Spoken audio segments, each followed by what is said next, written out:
আল্লাহর আইন চাই, সরকারের শাসন চাই।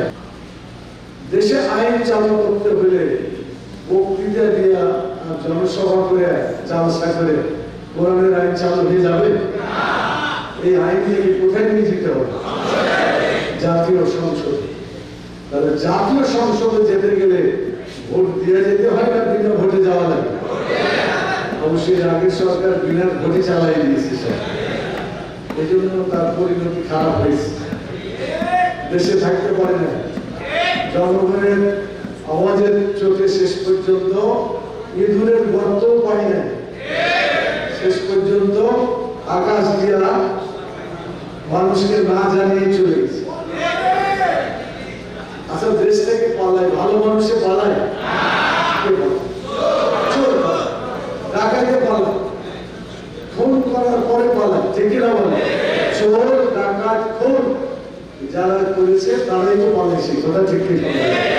এখন সব মামলা হচ্ছে, আমরা দাবি করছি সরকারের কাছে, যারা চুরি করেছে, যারা ডাকাতি করেছে, যারা চাঁদাবাজি করেছে, যারা মানুষ খুন করেছে, যারা আইনের ঘরে মানুষকে হত্যা করেছে, অনেক কষ্ট দিয়েছে, যত মামলা তাদের বিরুদ্ধে হয়েছে, এই সমস্ত আসামিদের বিচার করতে হবে।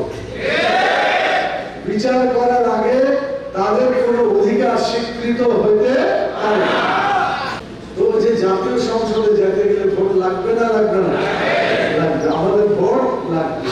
আর আমরা খতম করতে চাই বিনা ভোটে সংসদে যাওয়া। এই ধরনের চেষ্টা যারা করে, চিন্তা যারা করে, বাংলাদেশের মাটি থেকে তাদেরকে উচ্ছেদ করতে হবে। আগামীতে কেউ যাতে বিনা ভোটে নির্বাচিত হইতে। উপদেষ্টা সরকার যে আছে, নির্বাচন করে তার দায়িত্ব, এটা আমরা মনে করি।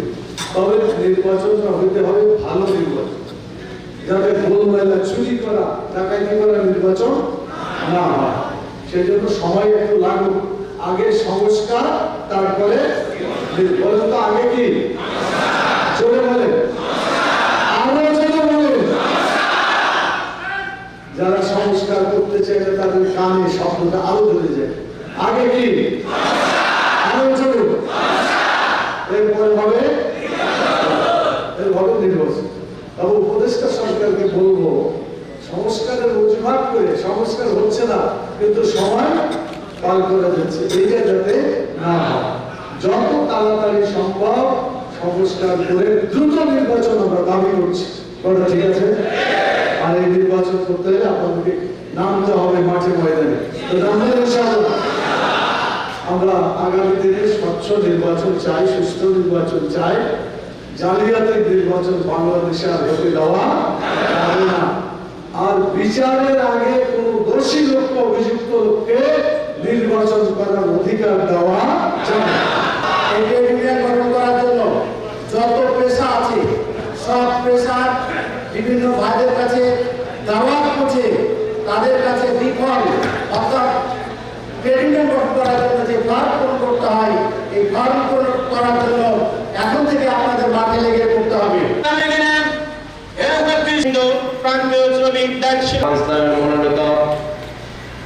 রাজশাহী 1 গোদাগাড়ি জনাব অধ্যাপক মুজিবুর রহমান ওয়া আসহাবিহি আজমাইন। আম্মা বা'দ।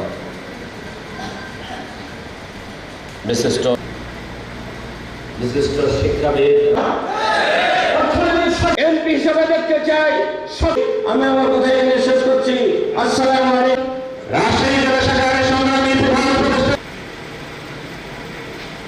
আসসালামু আলাইকুম। আউযু বিল্লাহি মিনাশ শাইতানির কারিহাল মুশরিকুন। বাংলাদেশ শ্রমিক কল্যাণ ফেডারেশন বক্তব্য পেশ করবেন। মঞ্চে উপবিষ্ট আছেন রাজশাহী অঞ্চলের আমি আপনাদের